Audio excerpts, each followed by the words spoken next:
ओम ज्ञानतिमिरान्धस्य ज्ञानाञ्जनशलाकया चक्षुरुन्मीलितं येन तस्मै श्रीगुरुवे नमः। जय श्री कृष्ण चैतन्य प्रभु नित्यानंद, श्री अद्वैत गदाधर श्रीवास आदि गौर भक्त वृंद। हरे कृष्ण कृष्ण कृष्ण हरे हरे, हरे राम राम राम हरे हरे। हरे कृष्ण कृष्ण कृष्ण हरे हरे, हरे राम राम राम हरे हरे। हरे कृष्ण कृष्ण कृष्ण हरे हरे, हरे राम राम राम हरे हरे। तो आज हम चैतन्य चरितामृत मध्य लीला अध्याय चौथा, श्री माधवेंद्रपुरी की भक्ति, इस विषय में चर्चा करने जा रहे हैं। तो श्रील भक्ति विनोद ठाकुर अपने अमृत प्रवाह में इसको बड़े सुंदर रूप से समझाए है। जो श्रील प्रभुपाद सार रूप में इस अध्याय को सार रूप में प्रस्तुत किए हैं, तात्पर्य के रूप में कहो या फिर व्हाटएवर। तो इस अध्याय में हमें बहुत सुंदर रूप से यह सीखने मिलता है हाउ टू इंस्टॉल डीटीज, विग्रह की स्थापना कैसे करनी चाहिए। और दूसरी बात यह सीखने मिलता है कि भगवान का आदेश जैसे ही प्राप्त होता है, भले डायरेक्टली कहो इनडायरेक्टली कहो, बट उस आदेश का हम तुरंत ही पालन करना चाहिए। ये माधवेंद्रपुरी के पास टाइम से, उनके टीचिंग से पता चलता है कि वो कितने अतुर हुआ करते थे। कुछ क्षण भी, कोई भी समय गवाते नहीं थे। अगर भगवान का आदेश ऐसा मिला है, इमीडिएटली, ये नहीं कि अरे कल करेंगे, परसों करेंगे, 2 महीने के बाद करेंगे, अगले साल करेंगे। ये एक बहुत सीखने की, ऑफ कोर्स डिवोटी का लेवल जो है उसके अनुसार ही वो पता चलता है कि कितना गहरा भगवान के प्रति, कितना गहरा प्रेम है उस व्यक्ति को, उस भक्त को। तो ये प्रेम निर्धारित करता है कि हमें आदेश का पालन करने के लिए समय समय जो है कितना गवाते हैं, कितना तुरंत अपनाते हैं, ये प्रेम तय करता है। तो यहाँ माधवेंद्रपुरी की भक्ति जो है इतना सुंदर है। भगवान का आदेश मिलते ही तुरंत ही उसको पूरा करने का प्रयास। कुछ कुछ बहुत महत्वपूर्ण मुद्दे हैं इस अध्याय में, और इस लीलाओं को हम कई बार सुने हैं। ज्यादातर हम जब गोवर्धन पर्वत की परिक्रमा करते हैं, वहां कई बार इस लीला को सुने हैं, बट फिर भी इसको बार बार सुनना चाहिए। बार बार सुनने से हृदय जो है साफ होता है, शुद्ध होता है, भक्ति की तरफ बढ़ने लगता है।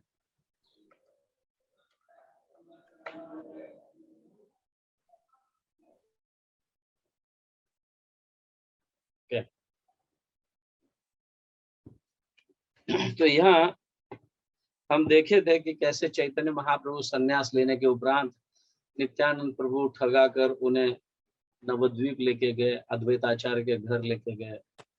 वहां पे 10 दिन तक बढ़िया कीर्तन हुआ। भक्तों का भाव था कि चैतन्य महाप्रभु और रुके। बड़ी सुंदर लीला है जिसकी हमने चर्चा की है। उसके उपरांत फिर जब चैतन्य महाप्रभु निकलते हैं तो जगन्नाथपुरी के लिए निकल पड़ते हैं। जगन्नाथपुरी के लिए निकल पड़ते हैं तो उस समय किन किन कहाँ से जाते हैं और किन किन चीजों का दर्शन करते हैं, यहाँ पे दर्शाया गया है। तो सबसे प्रथम श्लोक जो है, अस्मै दातुम चोरयन क्षीरभंडम भांडम गोपीनाथः क्षीरचोरा अभिदः अद्भुत श्री गोपालः प्रादुरासित वशः सन् यत् प्रेम्णा तन माधवेंद्र नतः अस्मि।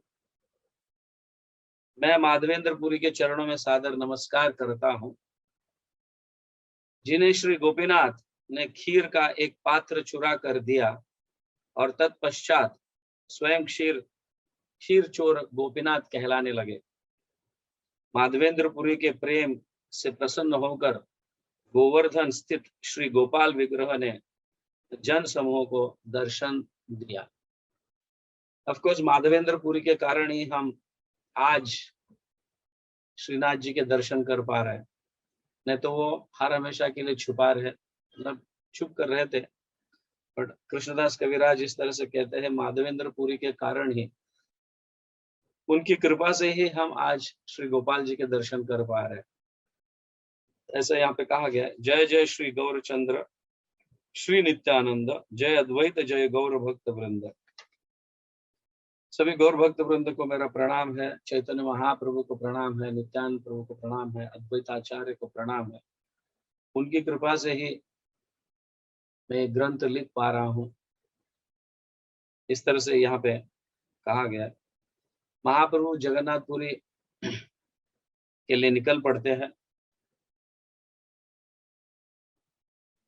और ये कहा गया है, जगन्नाथपुरी में जगन्नाथ जी के दर्शन करते हैं, सार्वभौम भट्टाचार्य को मिलते हैं। तो इन सब लीलाओं का विस्तृत रूप से वृंदावन दास ठाकुर अपने चैतन्य भागवत में करते हैं।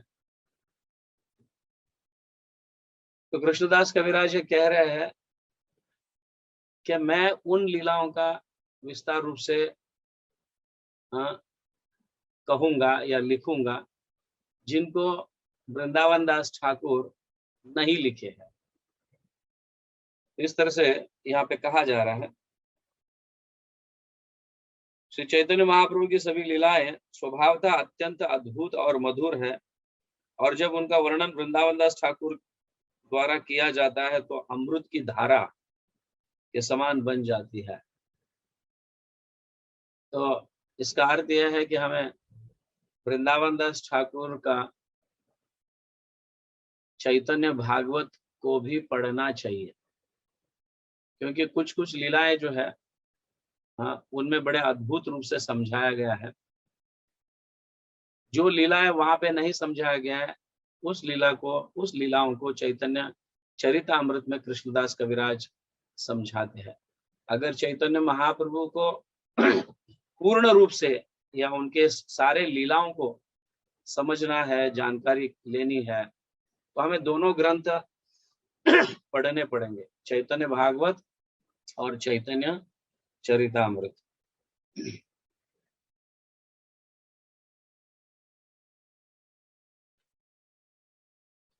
तो इस तरह से उन्होंने सूत्र रूप में वर्णन किए हैं, जो वृंदावन दास ठाकुर मतलब डिटेल्स में जो वर्णन किए उन्होंने यहाँ पे सूत्र रूप में वर्णन किया गया है, और जो उन्होंने सूत्र रूप में वर्णन किया है उसको कृष्णदास कविराज डिटेल्स में वर्णन करते हैं। तो यहाँ अभी चैतन्य महाप्रभु अपने 4 भक्तों के साथ आपने लिखा है कौन से 4 भक्तों के साथ चैतन्य महाप्रभु गए हैं? नित्यानंद प्रभु, जगदानंद पंडित, मुकुंद दत्त और दामोदर पंडित। ये 4 भक्तों के संग चैतन्य महाप्रभु जगन्नाथपुरी के लिए निकलते हैं, और जाते जाते यहाँ पे कहा गया, भिक्षा लागी एक दिन एक ग्राम गया, अपने बहुत अन्न अनिल मांगिया। चैतन्य महाप्रभु स्वयं प्रतिदिन भिक्षा मांगते थे, गांव गांव जाकर भिक्षा मांगते थे और सबके लिए प्रसाद तैयार करते थे, रोज ऐसा मांगते थे। ऑफ कोर्स सन्यासी है, उनका अभी जीवन जो है भिक्षुक बनकर रहना। यस, सन्यासी और गृहस्थियों में आदान प्रदान होता है एक प्रकार का, सन्यास कहो, ब्रह्मचारी कहो, वानप्रस्थ कहो, ये तीन एक ही कैटेगरी में आते हैं थोड़ा बहुत, और गृहस्थी अलग कैटेगरी में आते हैं, क्योंकि गृहस्थी अपने जीवन का निर्वाह करने के लिए धन कमाते रहते हैं, whereas ये तीन कैटेगरी जो है अपना उद्धार कहो, आध्यात्मिक जीवन में उन्नति कहो, या अन्यों का उद्धार करने के लिए जीते रहते हैं। तो ये दोनों का लेन देन है। गृहस्थियों को भिक्षा देना चाहिए और इनको भिक्षा मांगनी चाहिए, और सिर्फ भिक्षा ही नहीं मांगनी चाहिए, इनफैक्ट तो सन्यासी, ब्रह्मचारी या वानप्रस्थ को भी देना चाहिए, बट देने की जो चीज है वो अलग है। गृहस्थी धन दे सकता है, अनाज दे सकता है, ये दे सकता है, लेकिन सन्यासी, वानप्रस्थ ये सब ज्ञान देते हैं उन्हें। तो आदान प्रदान हर हमेशा रहेगा, तो एक दूसरे के प्रति प्रेम जो है वो बढ़ने लगता है।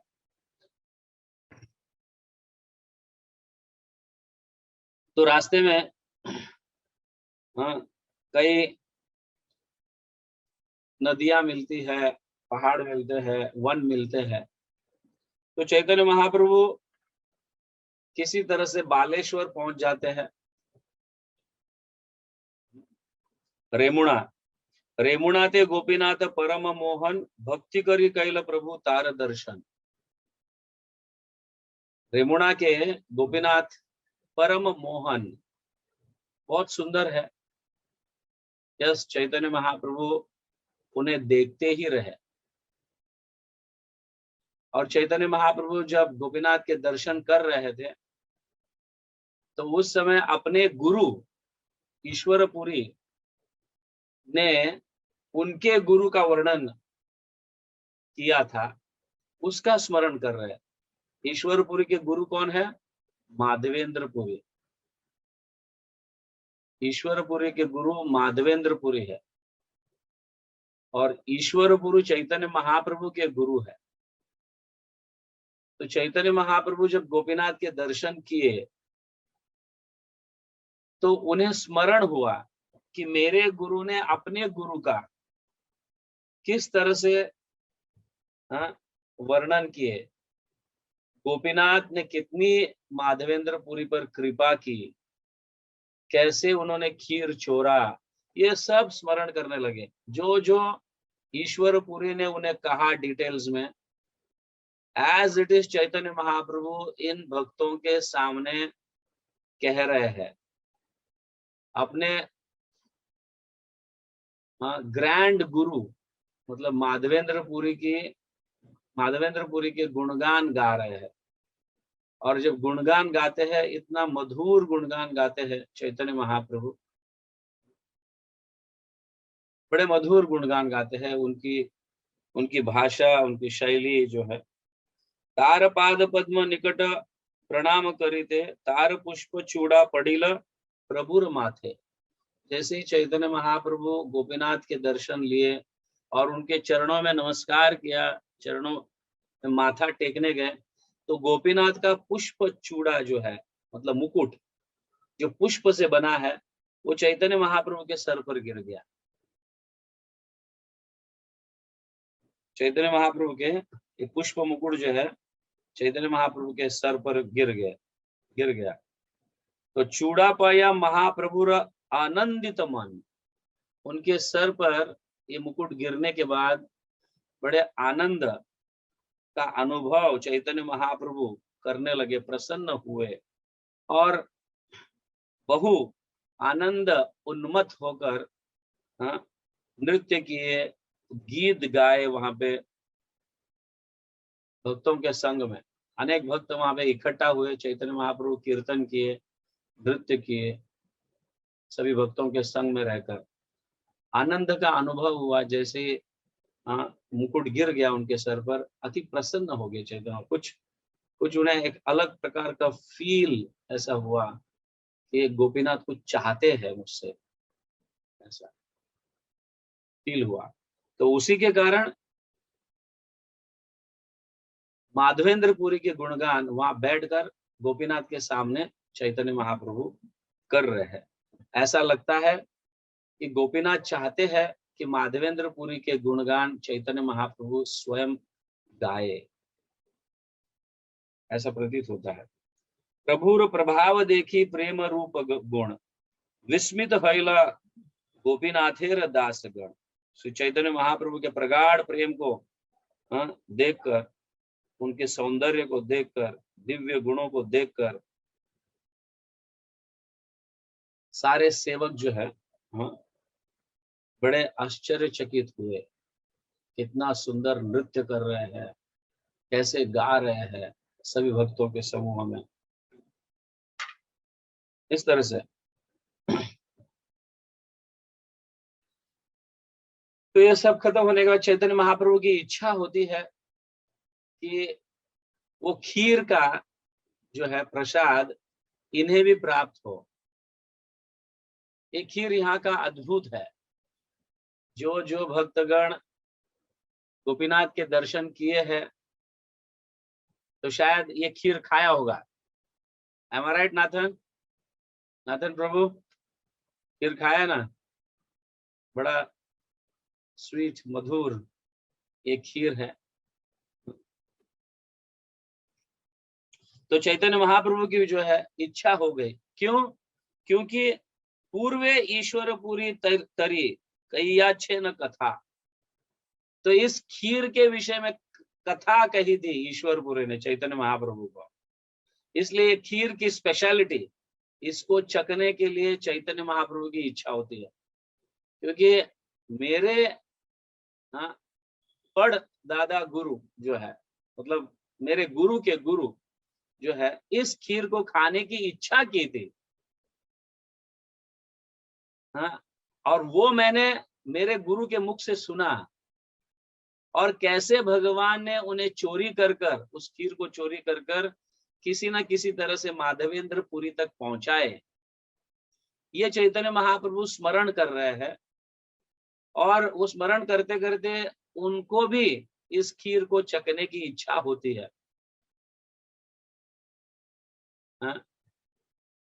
तो आप ये मत सोचिए कि हमारे लिए भी भगवान, हम भी ऐसे इच्छा करें तो हमारे लिए भी भगवान चुरा कर रखेंगे।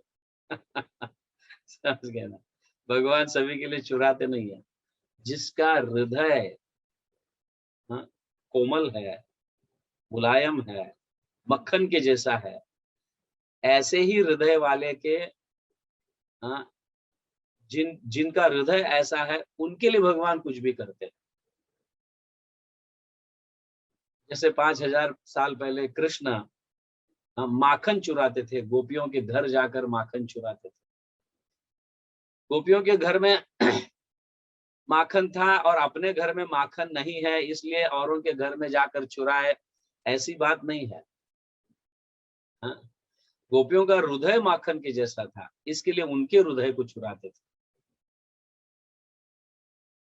तो भगवान ये कृत्य तभी करते हैं जिनके हृदय मक्खन के जैसा हो, साफ हो, नो डुप्लिसिटी, कोई ईर्ष्या द्वेष भाव नहीं है, उनके लिए भगवान कुछ भी कर सकते हैं। Anything Krishna can do it. हम जानते हैं माधवेंद्रपुरी जो है, ये श्रीमती राधा रानी के हृदय में जो कृष्ण के प्रति प्रेम है, उसका साक्षात स्वरूप है माधवेंद्रपुरी। तो आप समझ सकते हैं कि इनका हृदय कितना साफ होगा, जिसके कारण भगवान माधवेंद्रपुरी ने सिर्फ इच्छा की और भगवान ने उनके लिए ये व्यवस्था की। भगवान भक्त वत्सल है। तो क्षीर चोरा गोपीनाथ प्रसिद्ध तार नाम, भक्त गणे कहे प्रभु सहित आख्यान। तो ये विग्रह जो है गोपीनाथ का विग्रह, इस गोपीनाथ जो है खीर चोर नाम से विख्यात है। पहले खीर चोर नहीं थे, माधवेंद्रपुरी आने के बाद ही वो खीर चोर गोपीनाथ बन गए। उसके पहले सिर्फ गोपीनाथ थे, उसके बाद में खीर चोर गोपीनाथ के नाम से विख्यात हुए, ऐसे कृष्णदास कविराज यहाँ पे समझा रहे। तो यहाँ चैतन्य महाप्रभु जो है अब उस कथा को सुनाते हैं। पूर्व काले पूर्व माधवपुरी लागी क्षीर कैल चुरी, अतएव नाम है क्षीर चोरा हरि। तो माधवेंद्रपुरी के कारण गोपीनाथ ने खीर चोरा, इसीलिए उनको क्षीर चोरा हरि मतलब क्षीर चोर गोपीनाथ के नाम से विख्यात हुए, ऐसे वो कह रहे। तो चैतन्य महाप्रभु कहना शुरू किए, एक बार माधवेंद्रपुरी, अभी वो कथा का वर्णन कर रहे हैं अपने भक्तों को।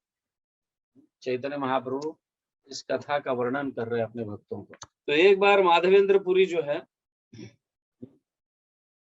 घूमते घूमते वृंदावन आए और गोवर्धन परिक्रमा करने लगे। प्रेम मत्थ नाई तार रात्रि दिन ज्ञान, क्षणे उठे क्षणे पड़े नाही स्थाना स्थान। तो माधवेंद्रपुरी को दिन रात का कोई भी होश नहीं होता था। माधवेंद्रपुरी कभी भी मांग कर नहीं खाते थे। माधवेंद्रपुरी जो है मांग कर नहीं खाते थे, माधुकरी मांगते नहीं थे। अगर भगवान की कृपा से कोई देने आता है तो ही उसे स्वीकारते थे। तो आप समझ सकते हैं या सोच सकते हैं कि माधवेंद्रपुरी कभी कभी भूखे रहते थे।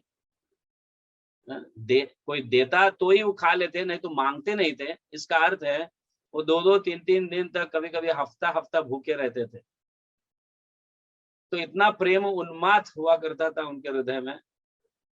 तो खाने का कोई होश तो नहीं रहता था, लेकिन रात है या दिन है इसका भी होश नहीं हुआ। तो कभी कभी गिर जाते थे तो उठते थे, फिर चलते थे, इस तरह से परिक्रमा वो करते थे। तो जब माधवेंद्रपुरी गोविंद कुंड के पास आते हैं, तो वहां पे गोविंद कुंड, जहाँ पे हम हर हमेशा गोविंद कुंड के पास वहां पे माधवेंद्रपुरी की क्या बोलते हैं भजन कुटीर है। आपने दर्शन देखा? हाँ, वहां पे 1-2 पेड़ है, वट वृक्ष है विशाल। तो वहां पे बैठकर हम अपन भी कथा करते हैं भक्तों को लेकर, और खास करके माधवेंद्रपुरी की कथा करते हैं उस समय। तो माधवेंद्रपुरी स्नान किए, स्नान कर कर बैठ गए, थोड़े थके थे और कई दिनों से कोई प्रसाद भी ग्रहण नहीं किया था, खाना नहीं खाए थे। तो वहां पे कृष्ण स्वयं एक ग्वाले का रूप, छोटे बच्चे का रूप धारण कर आ जाते हैं, और उनके हाथ में बड़ा लोटा होता है। वो लोटे में मतलब मेटल का, तांबे का कहो या व्हाटएवर जो भी है, या पीतल का कहो, लोटे में दूध लेकर माधवेंद्रपुरी को देते हैं। ले लो श्रीपाद, आपने कई दिनों से कुछ खाया नहीं है। और कहने लगते क्यों मांगते क्यों नहीं हो आप, कुछ मांग कर क्यों नहीं खाते। यहाँ पे जो भगवान कह रहे हैं कृष्ण बालक के रूप में, वो क्या कह रहे हैं उसको हम पढ़ भी लेते हैं। बड़ा सुंदर भाषा है। बालक कहे गोप आमी इय ग्रामे वासी, आमार ग्रामे ते केह ना रहे उपवासी। जब माधवेंद्रपुरी ने कहा आप कौन हो, कहाँ से आए हो, बड़े सुंदर, मतलब उनके रूप से बड़े आकर्षित हो जाते हैं माधवेंद्रपुरी। इतना सुंदर रूप रहता है ये बालक का। ऑफ कोर्स भगवान स्वयं है, कृष्ण स्वयं गोपाल के रूप में यहाँ पे एक ग्वाले के रूप में आए हुए, हाथ में लकड़ी और एक हाथ में लोटा। उस लोटे में भरपूर सुंदर गाय का दूध है और वो दूध को दिए और वो कहने लगे, आप मांग कर क्यों नहीं खाते हो, क्यों उपवास करते रहते हो, तुम्हें मांग कर खाना चाहिए, मांग कर खाने की आदत रखो। मांगोगे नहीं तो लोग देंगे कैसे, कैसे उन्हें पता चलेगा कि आप भूखे हैं नहीं है, भूखे हैं या नहीं है, कैसे पता चलेगा, तुम्हें मांगना चाहिए। ऐसे ये बालक कहने लगा। बालक कहे, गोप आमी यही ग्राम में वासी, इसी ग्राम में, इसी यहाँ पे हम निवास करते हैं। मेरे यहाँ पे इस गांव में कोई भी भूखा नहीं रह सकता, इसलिए इस दूध को ले लो, आप पी लो। तो माधवेंद्रपुरी बड़े आश्चर्य से देखने लगते हैं, इतना सुंदर बालक और इतनी मधुर भाषा, हाँ, कोई साधारण बालक तो हो नहीं सकता, और इसे कैसे पता कि मैं भूखा हूं या नहीं खाया हूं कई दिनों से। तो बोलने लगते हैं, तुम कौन हो, कहां से आए और तुम्हें कैसे पता कि मैं भूखा हूं।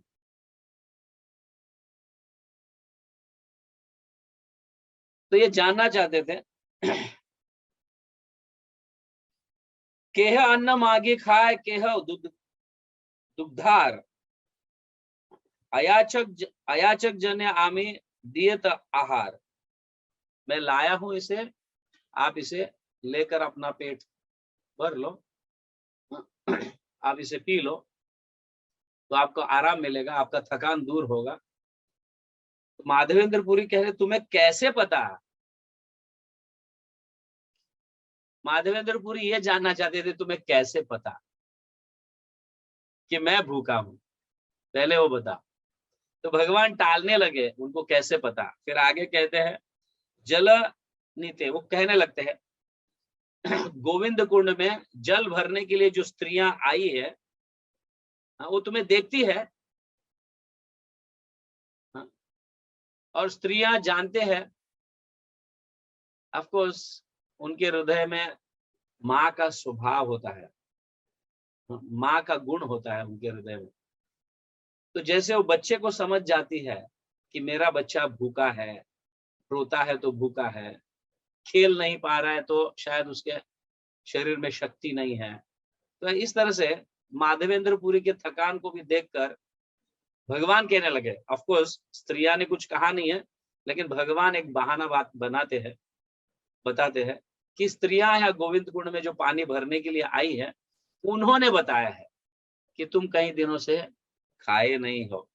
स्त्रिय शब्द दूध दिया हमारे पाठाई, ये सारे स्त्रियां कही है कि ये श्रीपाद, ये सन्यासी, ये भक्त जो है, इन्होंने कई दिनों से खाया नहीं है, इसीलिए कई स्त्रियां कुछ दूध लाके दी है, मैं उसको इकट्ठा कर कर आपको दे रहा हूं।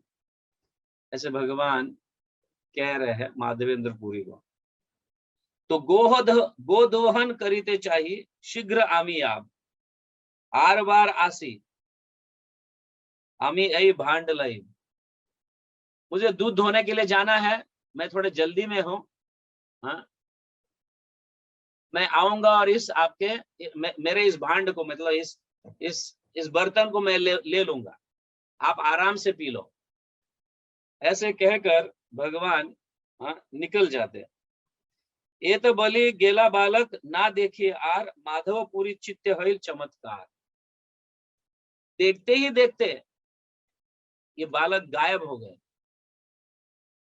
तो माधवेंद्रपुरी को एकदम चमत्कार लगा, अरे अभी तो मैं, मतलब अभी तो उन्होंने दे दिया और मैं उसे देख ही रहा, हाँ, इस दूध को मैं देख ही रहा हूं, और वो कहकर चला गया भाग कर। तो इतना जल्दी कैसे भाग भाग के चला गया, तुरंत ही कहाँ गायब हो गया। तो उस दूध को पी लेते हैं, पीकर राह देखते हैं कि ये बच्चा आएगा, ये बालक आएगा और इस बर्तन को लेके जाएगा, लेकिन बच्चा आता नहीं, मतलब भगवान नहीं आते, ये गोपाल नहीं आते। तो शाम का समय होता है, तो ऐसे ही फिर थोड़ा थके हुए रहते तो लेट जाते। लेट जाने के बाद यही गोपाल, यही स्वरूप, जिस रूप में वो आकर दूध दे के चले, वही रूप में, वही लकड़ी उनके हाथ में, हाँ, वही फेटा बांधा हुआ, वही कपड़े पहने हुए, उसी तरह से चेहरा, वो सपने में आते हैं और उनके हाथ को पकड़ते हैं। सपने में आकर उनके हाथ को पकड़कर उन्हें कहीं ले जाने की ऐसा मतलब ये करते हैं। और माधवेंद्रपुरी उठते हैं, उठते हैं मतलब सपने में ही, समझ गया ना। तो वो बैठे हुए ऐसे दिखाकर वो उठते हैं, भगवान उन्हें उठा कर ले, और जाते जाते, हाँ, ये बालक, ये कृष्ण गोपाल, ये कहने लगते हैं कि मुसलमानों के अत्याचार के कारण कई मुसलमान मंदिर तोड़ रहे थे, विग्रहों को खंडित कर रहे थे। इस डर के कारण, हाँ, ये पुजारी जो है, मेरा पुजारी जो है,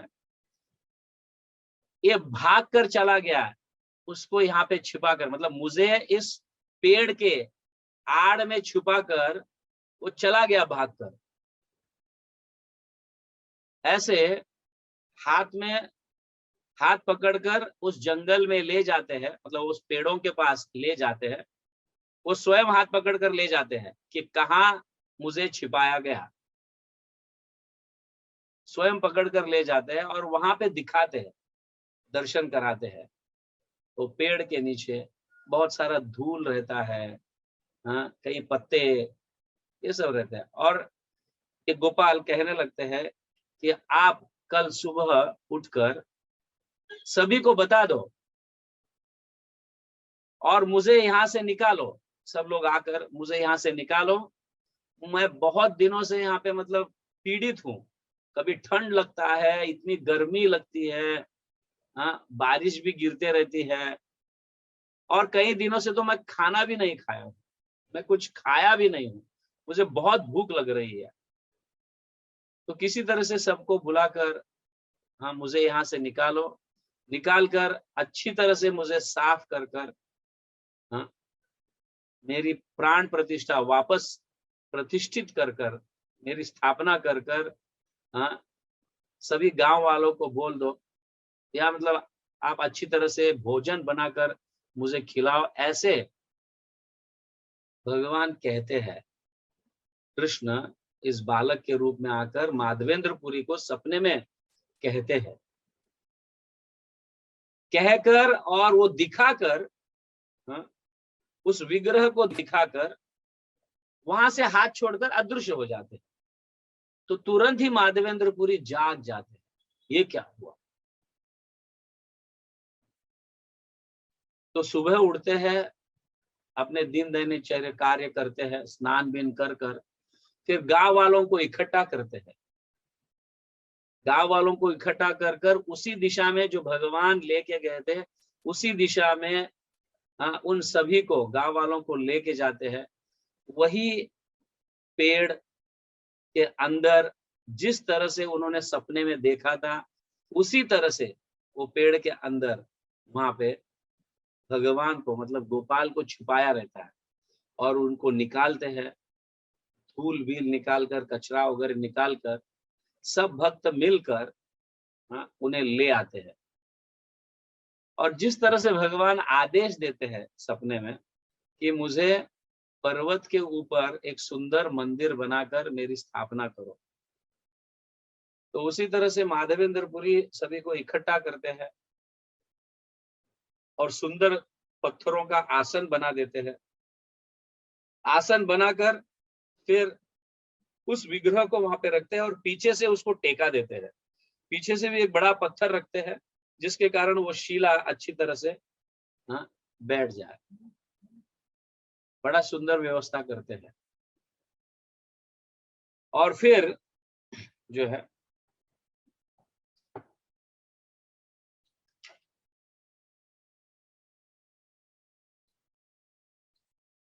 तब माधवेंद्रपुरी जो है, मतलब जैसे ही मतलब गोपाल के दर्शन करते हैं माधवेंद्र पुरी रोने लगते हैं कि भगवान स्वयं आए, मुझे दर्शन दिए, मुझे दूध दिए, लेकिन मेरी मूर्खता देखो, मैं भगवान को पहचान नहीं पाया। इस तरह से वो रोने लगते हैं और रोते रोते फिर इस विग्रह को आसन पर रखते हैं। आसन पर रखने के बाद फिर इंस्टॉलेशन, प्राण प्रतिष्ठा शुरू होता है। तो यहाँ बताया गया है कि गांव के सारे लोग भगवान के दर्शन करने के लिए दूर दूर से आते रहते हैं। ठाकुर देखिल माटी तृण अच्छादित, देखी सब लोग हईल आनंद विस्मित। जब उन्होंने अर्च विग्रह को धूल तथा घास से ढका देखा तो सब आश्चर्य तथा हर्ष से भर गए। ओके, तो उन्होंने अर्च विग्रह को साफ किया, सब माटी और ये सब कई कचरे से कचरा लगा हुआ था, उसको साफ किए। साफ कर कर अभी तैयारी कर रहे हैं। इसकी अभिषेक की तैयारी हो रही है। तो यहाँ पे अभिषेक का वर्णन किया गया है। तो गोविंद कुंड में से करीबन 900 घड़े पानी 900 घड़े पानी लाकर गोपाल जी को डाला गया और उसके माध्यम से उसे साफ किया गया। यहाँ पे ग्रामेर ब्राह्मण सब नव घट लैया, गोविंद कुंडेर जल अनिल छानिया। 900 घड़े लिखे। हाँ, नवशत घट जैल कैल उत्पन्न। नवशत मतलब 900, शत मतलब 100, नव मतलब 9, 900 मतलब 900 घड़े गोविंद कुंड में से पानी लाकर भगवान को वहां पे साफ किए। और साथ ही साथ कई भक्त लोग वहां पे कीर्तन कर रहे थे। यहाँ पे वर्णन ऐसा किया गया है कि कीर्तन कर रहे हैं, कई भक्त लोग नृत्य कर रहे हैं, महामंत्र गाया जा रहा है, गोपाल की स्तुति की जा रही है। हाँ, और कई लोग वहां पे जो है पंचामृत मतलब घड़े घड़े दूध, दही, फिर बाद में जल, उस जल के अंदर कपूर डाला हुआ है थोड़ा, फिर केसर डाला हुआ है, चंदन डाला हुआ है, मीठा जल। तो यहाँ अभिषेक किस तरह से करना चाहिए या प्राण प्रतिष्ठा किस तरह से करना चाहिए, यहाँ पे उसका वर्णन दिया हुआ है। तो ये मैं कई बार इसको कहा हूँ कि किस तरह से हमें प्राण प्रतिष्ठा, भगवान की प्राण प्रतिष्ठा करना है या हमारे घर में भगवान की स्थापना करना है, तो यहाँ पे उसका विधि है। तो पहले मीठा जल, शक्कर, चीनी मिक्स्ड जल, जिसके अंदर थोड़ा चंदन, केसर और कपूर मिलाकर वो जल बनाते हैं और चीनी मिलाकर बड़ा मीठा पानी होता है वो। सबसे प्रथम उस जल से भगवान का अभिषेक किया जाता है। उसके उपरांत दूध से अभिषेक किया जाता है। दूध के उपरांत दही से अभिषेक किया जाता है। दही के बाद घी से किया जाता है। घी के बाद किसका? मध का अभिषेक किया जाता है। तो ये 5 जो है पंच अमृत है। पंच अमृत, इसे पंच अमृत बोलते हैं। तो इससे अभिषेक किया जाता है। पहले तो ऑफ कोर्स यहाँ पे वर्णन है पहले, क्योंकि पहले बार प्रतिष्ठा करते हैं, प्राण प्रतिष्ठा पहली बार करते हैं, तो पहले पंचामृत के पहले पंचगव्य स्नान होता है। पंचगव्य स्नान, यहाँ पे सर्वप्रथम कहा गया पंचगव्य स्नान। ऑफ कोर्स उसके पहले बहुत सारे मेडिसिनल ऑयल से उसे मसाज किया जाता है, विग्रह का मसाज, चरणों से लेकर पूरे अंग को, छाती को, मुंह को, हाथों को ऑयल से, सुगंधित ऑयल से मसाज करते हैं। उसके उपरांत पंचगव्य से उसे साफ करते हैं। पंचगव्य का अर्थ है गोबर, गोमूत्र, दूध, दही और घी। ये पंचगव्य। तो पहले ऑयल से मसाज, फिर बाद में पंचगव्य से स्नान, फिर पंचामृत अभिषेक। उसके उपरांत फिर हम अनेक फ्रूट्स का भी अभिषेक डाल सकते हैं, फ्रूट्स के जूस बनाकर, जैसे हम अपने मंदिरों में देखते हैं। ऑफ कोर्स हम इसी का फॉलो करते हैं जो कृष्णदास कविराज प्राण प्रतिष्ठा के विषय में जो बताया है यहाँ पे, किस तरह से करना है। माधवेंद्रपुरी के माध्यम से हमें यह सीखने मिलता है कि हम अपने गौड़ीय वैष्णव आचार्य किस तरह से प्राण प्रतिष्ठा करते हैं। तो एग्जैक्टली हम अपने मंदिरों में ऐसे ही प्राण प्रतिष्ठा करते हैं। भगवान की प्राण प्रतिष्ठा अपने घरों में कहो, मंदिरों में कहो, इसी तरह से करते हैं। तो पंचामृत के बाद फिर आप अनेक फ्रूट्स को ले सकते हैं, समझ गए ना, जैसे तरबूज है, जामफल है, केला है, इसके जूस, पोमोग्रेनाइट है, फिर कलिंगड़ है, इन सब के जूस बनाकर फिर अभिषेक किया जाता है। फिर बाद में महास्नान मतलब अनेक, कभी कभी तीर्थों का भी जल होता है, जैसे गंगा है, जमुना है, सरस्वती, ऐसे तीर्थों के जल से भी डाल सकते हैं स्नान। यहाँ पे वर्णन है महास्नान किया जाता है। फिर वापस थोड़े सेंट, शरीर को थोड़ा सेंट लगाया जाता है, सेंटेड ऑयल भी लगाया जा सकता है या फिर अत्तर भी लगाया जा सकता है। उसके बाद फिर वापस सुगंधित पानी से अभिषेक वापस किया जाता है, या फिर अपन फ्रूट्स, 5 फ्रूट्स का शॉवर, आप जानते हैं ना शॉवर, है ना, शॉवर फिर डालते हैं भगवान को, और सब फिर अच्छी तरह से सब साफ करते हैं। और उसके बाद फिर हम पूरा, जैसे चंदन है, हल्दी है या नींबू है, इससे फिर सब साफ कर कर फिर वापस उसे धोते हैं, धोकर फिर सूखे कपड़े से उसको ये कर कर फिर श्रृंगार। आप समझ रहे हैं, यहाँ पे ऐसे ही किया गया है, वर्णन ऐसा ही है, श्रृंगार करते हैं। और कई लोग भोग बनाते हैं, फिर भोग, श्रृंगार के समय फिर भोग भी लगाया जाता है, आचमन करके भोग लगाना, खास करके शुरुआत में मीठा, सबसे पहले मीठा भोग लगाया जाता है भगवान को, and then you can arrange everything, बाकी सब फिर अरेंज करते हैं। हम देखते हैं भोग लगाते हैं तो कितना एकदम, कभी कभी अपने घरों में भी हम स्थापना करते हैं, भगवान की स्थापना करते हैं, ये फेस्टिवल मनाते हैं अनेक भक्तों को बुलाकर।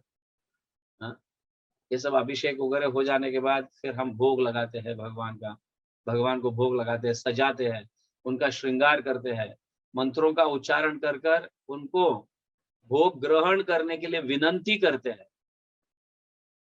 और यहाँ गोपाल बड़े आनंद, परम आनंद व्यक्त कर रहे हैं, क्यों कई दिनों के बाद खा रहे हैं वो, समझ गया, कई दिनों के बाद खा रहे हैं। और बड़ा सुंदर कई प्रकार के यहाँ पे व्यंजन बताया गया है, जिसका वर्णन आप इसको पढ़ सकते हैं, अन्नकूट फेस्टिवल, अन्नकूट सेरेमनी, अन्नकूट बहुत बड़ा, 56 भोग ही नहीं, अनेक प्रकार के व्यंजन, अनेक प्रकार के राइस, अनेक प्रकार के दाल, अनेक प्रकार के सब्जियां, अनेक प्रकार के, क्या है बोलते हैं, चतुर्विधा, नहीं,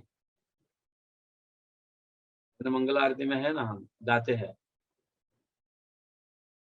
चतुर्विधा श्री भगवत प्रसाद स्वाद अन्न तृप्तम हरिभक्त संगम, 4 प्रकार के व्यंजन का भोग लगता है, समझ गए ना, चबाने वाले, पीने वाले, चाटने वाले और चूसने वाले, तो इस प्रकार के 4 प्रकार के व्यंजन का भोग लगता है। तो यहाँ पे उसका वर्णन है, अनेक प्रकार के व्यंजन। मुझे यहाँ कहीं पे भी ये नहीं दिख रहा है कि पास्ता बनाया हुआ है और भोग लगाया हुआ है, पिज्जा बनाया हुआ है और भोग लगाया हुआ है, ऐसा तो यहाँ कहीं वर्णन नहीं दिख रहा है। तो यहाँ पे उसका मतलब सब्जियों का, इसका बहुत सारा सुंदर वर्णन है। और सुंदर रूप से उसे सजाते हैं भगवान के सामने। मैं आज ही देख रहा था,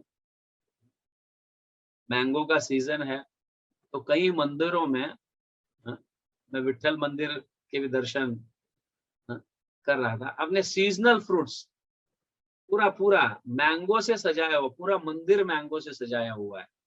कभी कभी पूरा मंदिर एक अनेक प्रकार के फूलों से सजाया जाता है, कभी कभी मतलब अनेक प्रकार के व्यंजन से सजाया जाता है। तो इस तरह से सीजनल जो है उसको लेकर यहाँ पे सब्जियां बनी है, ये बनी है, वो बनी है।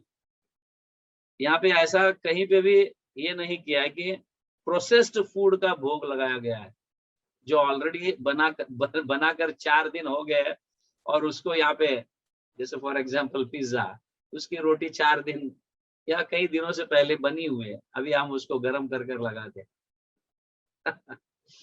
सो ऑफ कोर्स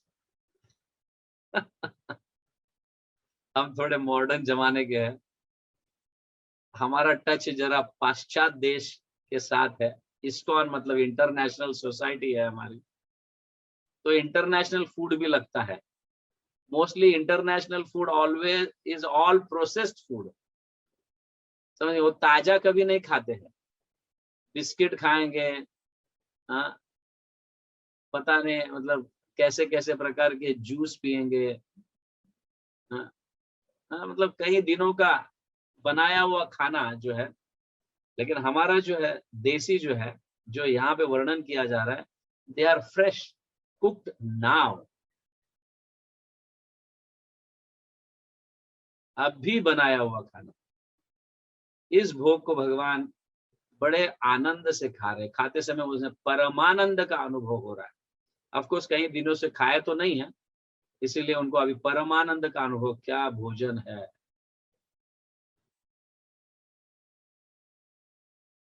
और जब इस तरह से प्रेम से बनाया जाता है ना भगवान को, जब प्रेम से बनाया जाता है भोजन, तो भगवान को मंत्रों के उच्चारण की भी आवश्यकता नहीं। आओ भगवान खा लो इसे, मंत्रों के माध्यम से हम खिलाने का, भगवान तो एकदम उनके मुंह से पानी टपकते रहता है। जब हम भाव से बनाते हैं तो उनके मुंह से पानी टपक, अरे बाबा मंत्रों का उच्चारण बस करो अभी। बस करो। ऐसे कई विग्रह हमने सुने हैं, समझ गया ना, ऐसे कई विग्रह हमने सुने हैं, भक्त लोग मंत्रों का उच्चारण कर रहे हैं और भगवान लालायित है खाने के लिए, क्योंकि ऑलरेडी वो प्रेम से बनाया हुआ है, भाव से बनाया हुआ है। तो जो भाव से प्रेम से बनाते हैं उन्हें मंत्रों के उच्चारण नहीं है। Of course we are not of that category, इसलिए हमें थोड़ा मतलब क्या कहते हैं उसको, नीति नियम का पालन करना चाहिए। We can not break the rules and regulations. But भगवान ऐसे शुद्ध भक्तों का तुरंत स्वीकार करते, परम आनंद से खाने लगते हैं। तो यहाँ वर्णन है, तो गोपाल जो है सभी व्यंजनों को खाते हैं। यहाँ पे कहा गया है, यद्यपि गोपाल सब अन्न व्यंजन खाइला, यद्यपि गोपाल सब अन्न व्यंजन खाइला, तार हस्त स्पर्शे पुनः तेमानी खाइला। उन्होंने खा लिया है, पूरा सारा जितना भी भोग लगाया गया था सब भगवान खा लिए,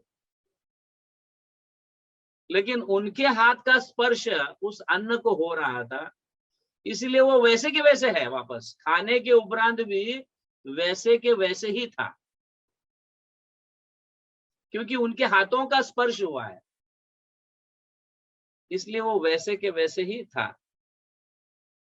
तो एक्चुअली देखा जाए तो ये भक्त ही समझ सकता है, साधारण कोई व्यक्ति नहीं समझ सकता इसे।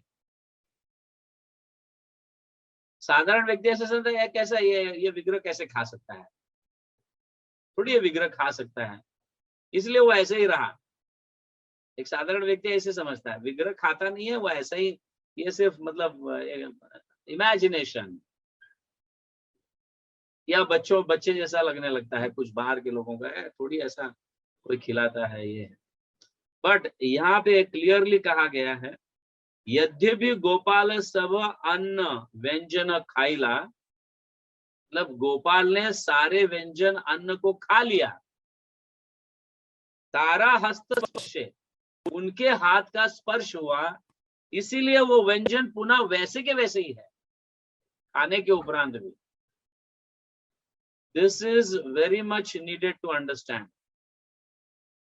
भक्त को कभी ये समझना नहीं चाहिए कि भगवान खाए नहीं है, वो ऐसे के ऐसे ही रहता है। भगवान स्वयं खाते हैं और उनके हाथ का स्पर्श होता है, इसीलिए वो ऐसा रहता है। ये भक्तों को समझना चाहिए। भक्तों में ये विश्वास होना चाहिए कि भगवान को भोग लगाने से भगवान स्वयं खाते हैं, बट हम प्रेम से लगाए भगवान को भोग, भगवान के लिए प्रेम से बनाए और प्रेम से भगवान को भोग लगाए। ये प्रेम और ये भाव की बहुत जरूरी है, क्योंकि भगवान तुमने कितने आइटम्स बनाकर खिलाया उस पे वो इम्पोर्टेंस नहीं देते। आपने किस भाव से भगवान को खिला रहे हो, ये बहुत इंपॉर्टेंट है। किस भाव से भगवान को खिला रहे हो, ये बहुत इंपॉर्टेंट है। विदुर ने केले के छिलके खिलाई, शबीरी ने झूठे बेर खिलाई, सुदामा तो चिप्ड राइस जो है पौवा कई दिनों से पोटली में बांध कर लाए थे। कई बार तो बारिश में भीगे होंगे वो पोए, फिर बाद में सूखे भी होंगे उसी पोटली में, लेकिन भाव से था, इसलिए भगवान उसको स्वीकार किए।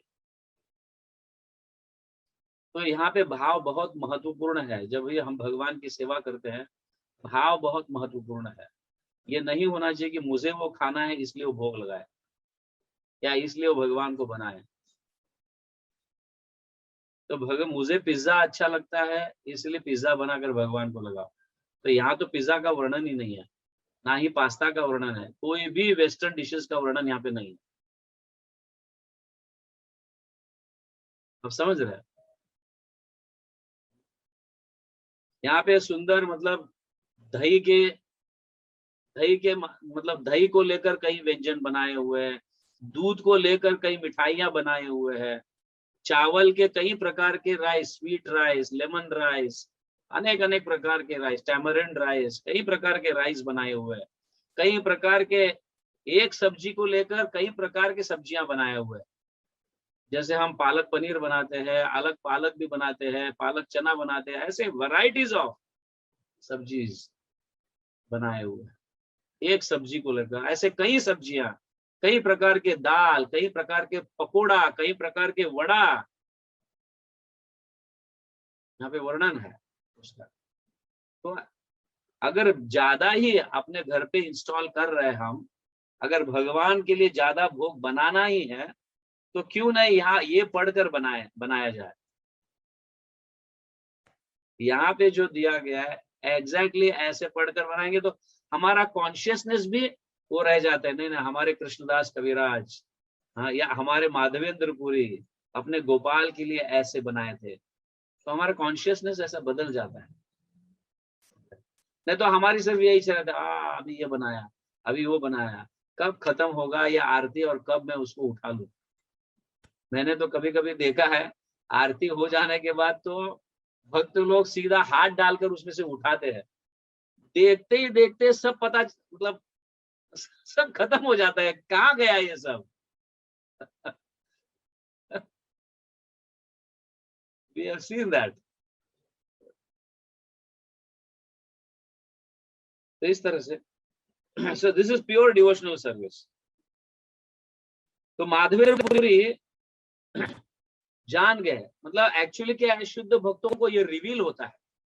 शुद्ध भक्त ये स्वयं देख सकते हैं कि भगवान किस तरह से खा रहे हैं और उनके हाथ के स्पर्श से वापस वो वैसे के वैसे ही है।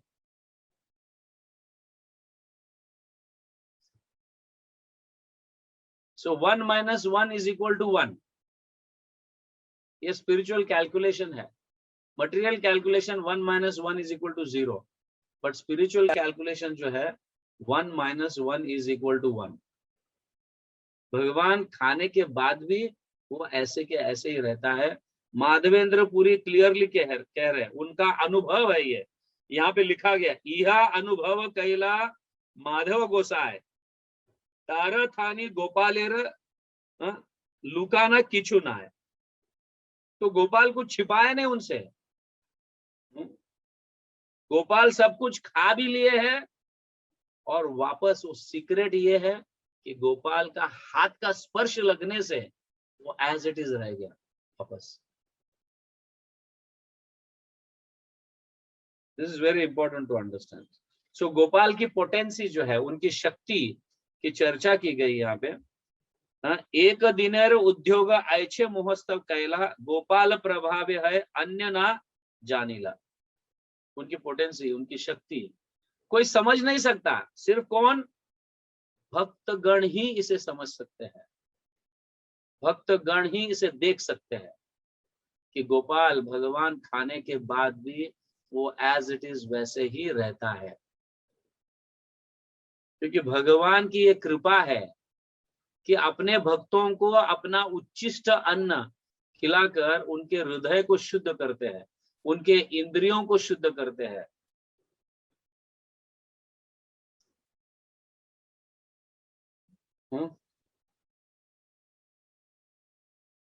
अभी यहाँ देखो, हमें अगर कोई मंदिर में इंस्टॉलेशन करना है, हाँ सपोज हमने मंदिर बनाया, अभी डीटी इंस्टॉलेशन करना है मंदिर में, तो हम कितने महीनों से उसका प्रिपरेशन करने लगते हैं, ये करना है वो करना है। यहाँ पे सिर्फ आधे दिन में सुबह गोपाल जी को लेके आए, हाँ पंचगव्य से स्नान किए, उसके पहले कुछ 7-8 ब्राह्मण या 10-12 ब्राह्मण बनाने लगे, दोपहर तक सब तैयारी हुआ, अभिषेक हुआ, भोग लगा दिए, भगवान को खिलाए, श्रृंगार दर्शन हो गया, सब आधे पौने दिन में खत्म हो गया पूरा फेस्टिवल। तो कहने के तात्पर्य है ये, भगवत प्रेम अगर है तो भगवान स्वयं ये सब कुछ कर लेते हैं। वो करते हैं लेकिन हम निमित्त बन जाते हैं। एक्चुअली उनकी योजना है, वो योजना कर लेते हैं, अब ये सब स्पीड से लेके एवरीथिंग वही हैंडल करते हैं, लेकिन वो हमें निमित्त बनाते हैं। कब हमें निमित्त बनाते हैं? हमारे हृदय में उनके लिए जो प्रेम है, तभी वो हमें निमित्त बनाते हैं, नहीं तो हम निमित्त नहीं बन सकते।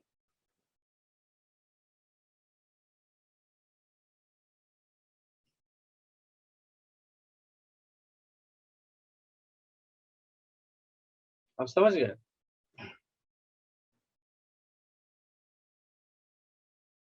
तो इस तरह से फिर बाद में भगवान को भोग लगाया गया। भगवान को भोग लगाने के उपरांत दर्शन खुल गया, श्रृंगार दर्शन हो गए। हाँ, भगवान के ये सारे जो भोग लगाया था, इन सभी का दर्शन लोग करने लगे। फिर भगवान को हाँ आचमन वगैरह कर कर वहां से सब भोग निकाल कर फिर भगवान को वापस सुलाया गया। भगवान को वापस सुलाते हैं, सुलाते समय भगवान के चरणों को मसाज करते हैं, चरणों को मसाज करते हैं, मसाज कर कर फिर सुलाया जाता है। और उसके उपरांत अगर जो मेन भोग प्लेट में अगर रखा है, हाँ, बाकी अन्य सारे व्यंजन तो अनेक प्रकार के लगे हैं, लेकिन मेन भोग जो बड़े प्लेट में लगता है, उसको साफ करने के उपरांत ही प्रसाद फिर अन्यों को डिस्ट्रीब्यूट किया जाता है। उन्हें साफ किए बिना डिस्ट्रीब्यूट नहीं कर सकते। भगवान के सारे प्लेट्स वगैरह सब साफ हो जाता है, अल्टर वगैरह सब क्लीन हो जाता है, तब अन्य भक्त लोग बैठकर फिर प्रसाद ले सकते हैं। फिर प्रसाद डिस्ट्रीब्यूशन हुआ।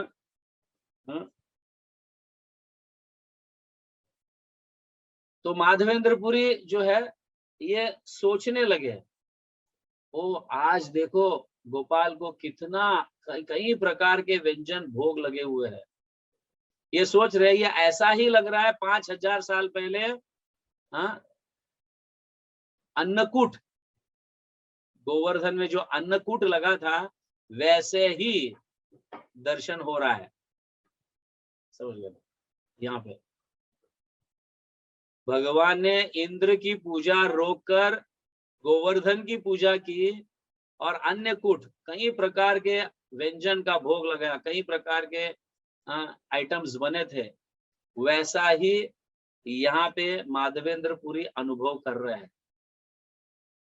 5000 साल पहले गोवर्धन को जैसा अन्नकूट का भोग लगा था वैसे अब गोपाल को यहाँ पे लगा हुआ है। ये उनको स्मरण कर रहे हैं। तो मतलब कहने का तात्पर्य यह है कि जब हम भी इंस्टॉल करते हैं, हाँ, तो इस तरह से हमें स्मरण होना चाहिए। गोवर्धन का कहो या भगवान के कुछ लीलाएं हम जब भोग लगाते हैं या अन्य भक्त लगाते हैं, उनका स्मरण होना चाहिए। इनसे कई चीजें हम सीख सकते हैं। ऐसे नहीं कि हमने भोग लगाया फिर बाद में वो भोग कब निकलेगा, कब भगवान खाएंगे, कब हम खाएंगे, ये स्मरण करने लगते हैं ज्यादातर हम। तो यहाँ माधवेंद्रपुरी ये दर्शन कर कर गोपाल जी को जो भोग लगाया, ये दर्शन कर कर उन्हें गोवर्धन का स्मरण हो रहा है। 5000 साल पूर्व जो हुआ था, भगवान ने इंद्र देव की पूजा रोककर गोवर्धन की पूजा की थी, जो अन्नकूट वहां पे लगा था उसका वो स्मरण कर रहे हैं।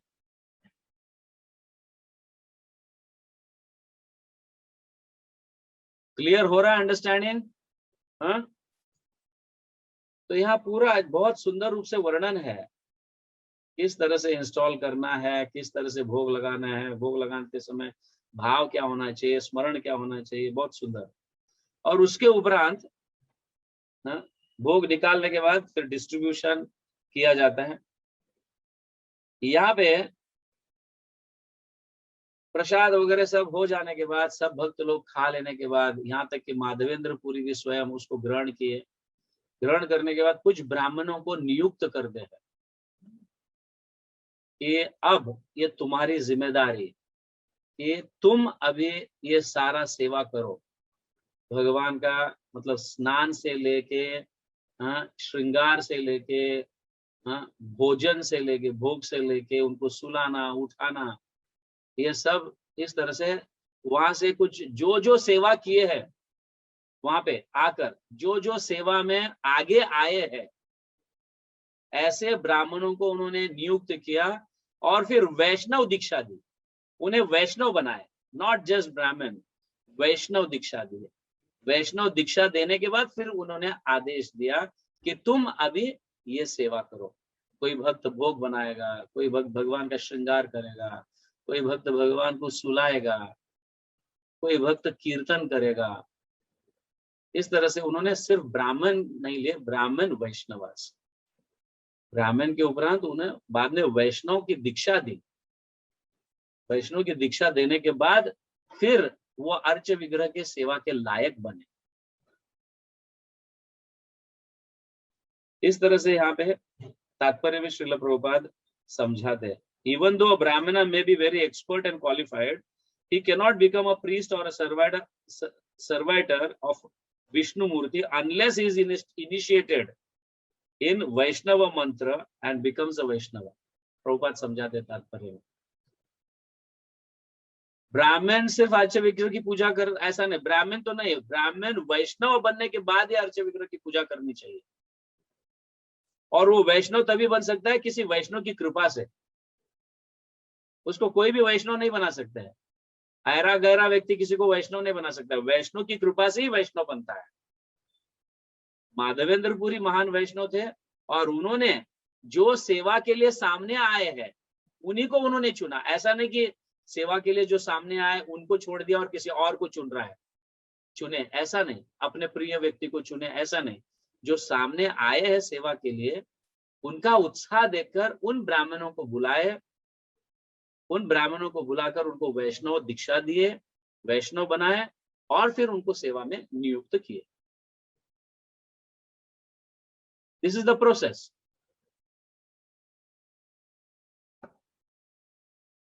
Is it clear? तो आज यहाँ पे हम रुकेंगे। नेक्स्ट टाइम कैसे अनेक गांव के लोग आकर किस तरह से भगवान की सेवा की, गोपाल जी की सेवा की, इस विषय में चर्चा करेंगे। फिर उसके उपरांत फिर माधवेंद्र पुरी रेमुणा कैसे पहुंचते हैं, इस विषय में भी चर्चा करेंगे। ठीक है, तो आज के इसमें हमने डीटी इंस्टॉलेशन का जो प्रोसेस है, विधि है, इसको हमने समझाने का प्रयास किया, हाउ टू इंस्टॉल डीटीज। तो ये माधवेंद्र पुरी के इस लीला से या गोपाल के इस लीला से हम ये सीख सकते हैं। तो जब भी हमें किसी डीटी इंस्टॉलेशन कहीं करना है आगे चलकर, तो we should read this chapter. Okay, Madhya Lila का 4था अध्याय, माधवेंद्र पुरी की भक्ति। हमारे सारे वैष्णव गौड़िया आचार्य, हमारे सारे गौड़िया संस्थाएं जो है, माधवेंद्र पुरी के इस विधि को, मतलब इस विधि का पालन करते हैं प्राण प्रतिष्ठा के समय। तो हमें एज इट इज पालन करना चाहिए। तो ये चैप्टर से मतलब आज की शिक्षा ये है, हाउ टू इंस्टॉल डीटीज। पूरा डिटेल्स दिया हुआ है, आप पढ़ सकते हैं पूरा चैप्टर। ठीक है, फ्रॉम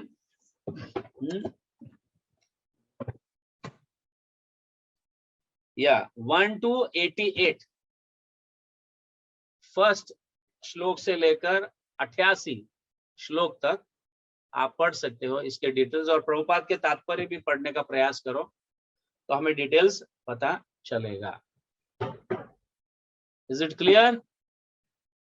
ओके, हरे कृष्णा। श्री चैतन्य चरितामृत की जय, जगत गुरु श्रील प्रभुपाद की जय, श्रीपाद माधवेंद्र पुरी की जय, गौर प्रेमानंदे गोपाल जी की जय।